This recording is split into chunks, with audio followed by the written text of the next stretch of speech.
네, 오늘은 사도행전 13장에서 15장 35절까지의 말씀을 읽었습니다.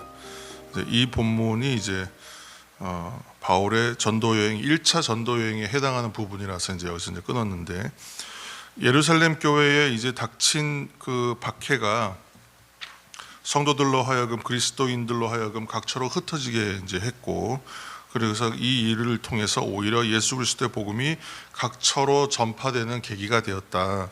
예루살렘을 넘어 온 유대와 사마리아까지 전파되는 계기가 되었고, 그리고 이제 오늘 이제 말씀 가운데 보면 안디옥에도 교회가 세워지잖아요. 그래서 안디옥에도 교회가 세워지고 이곳에 예루살렘 교회에서 이제 바나바를 파송하게 되었다, 이렇게 얘기하고 있습니다. 그러니까 바나바는 그래서 다소에 있었던 사울이라고 불리는 이제 바울이라고 불리는 사울을 데리고 같이 가서 안디옥 교회를 이제 섬기게 되는 것이죠. 그리고 흉년이 들어서 나중에 힘들었을 때 오히려 예루살렘 교회를 도울 정도로 이제 안디옥 교회를 잘 이제 양육하고 성장하게 하는 것입니다.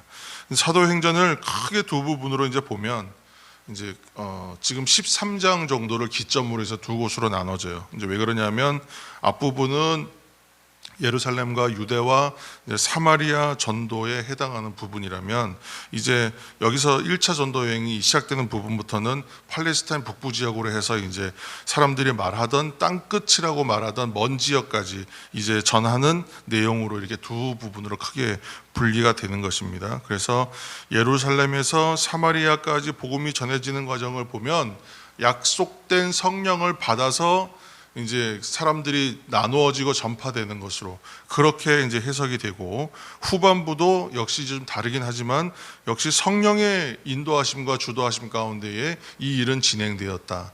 앞부분은 약속된 성령이 임함으로, 뒷부분은 성령께서 인도하셔서, 이제 물론 같은 성령께서 인도하신 얘기지만 그 준비와 진행 과정이 좀 이게 구분이 된다, 그렇게 얘기하고 있습니다. 13장 우리가 오늘 말씀 중심으로 읽는데 13장 2절 말씀 한 절 읽겠습니다. 13장 2절, 사도행전 13장 2절입니다. 주를 섬겨 금식할 때에 성령이 이르시되 내가 불러 시키는 일을 위하여 바나바와 사울을 따로 세우라 하시니 아멘.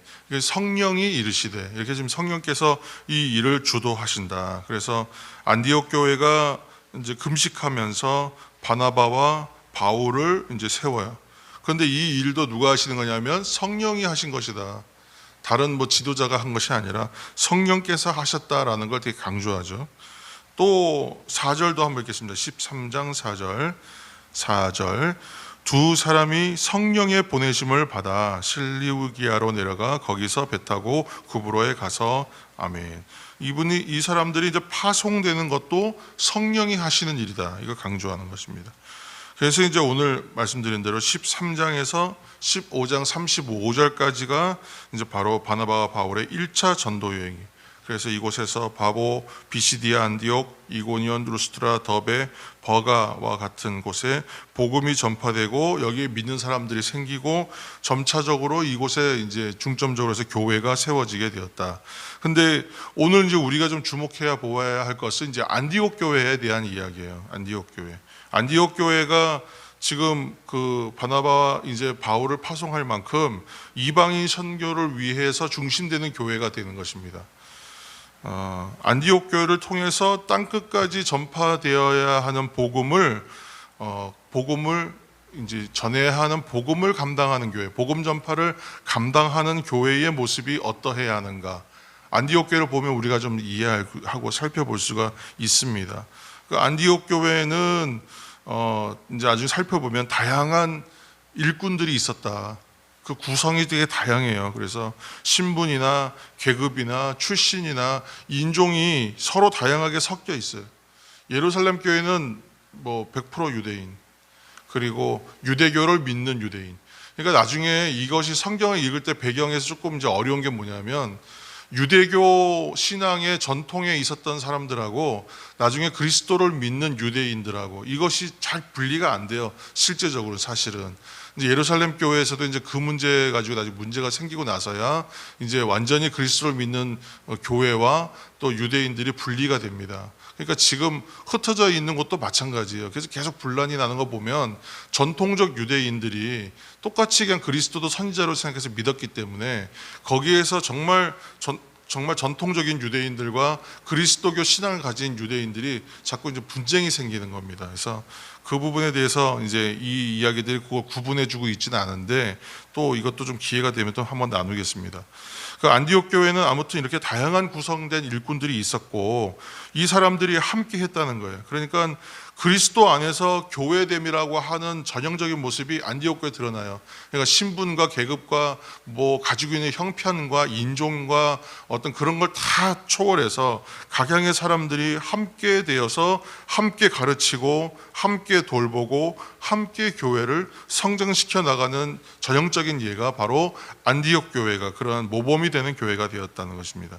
그래서 교회는 비전을 품을 때에 하나가 되는 것 같아요. 여기 지금 복음 전파의 사명, 이방인들을 위한 복음 전파의 사명이라고 하는 명확한 비전이 있었기 때문에 성령께서 하신다고 이분들은 확신했고요.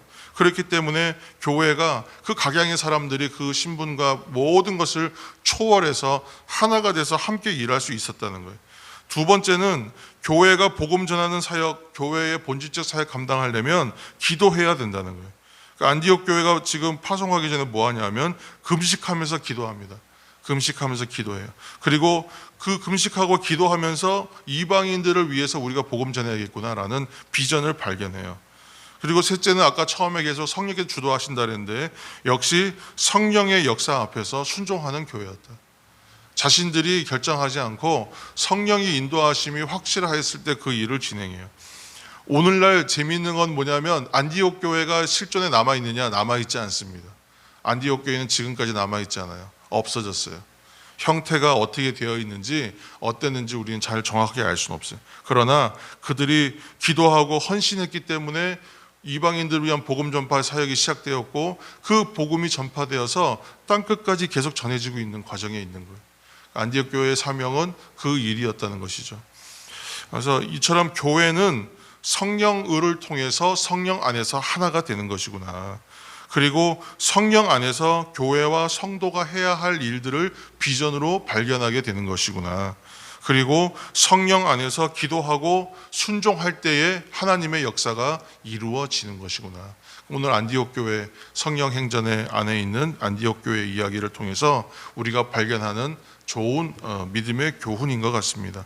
그래서 함께 우리가 또 오늘도 함께 잠시 기도할 텐데 기도하실 때에 우리 교회가 지금 뭐 새벽에 함께 기도하시는 또 다른 분들이 계시다면 여러분들의 교회가 우리 교회가 안디옥 교회처럼 성령으로 사역하게 하여 주옵소서. 성령으로 기도하게 하여 주옵소서. 성령 안에서 주의 비전 발견하고 그 비전에 순종하는 교회 되게 하여 주옵소서. 주의 역사가 나타난 것을 경험하게 하여 주옵소서. 함께 이렇게 기도하시는 우리 모두가 되기를 예수님의 이름으로 축복합니다.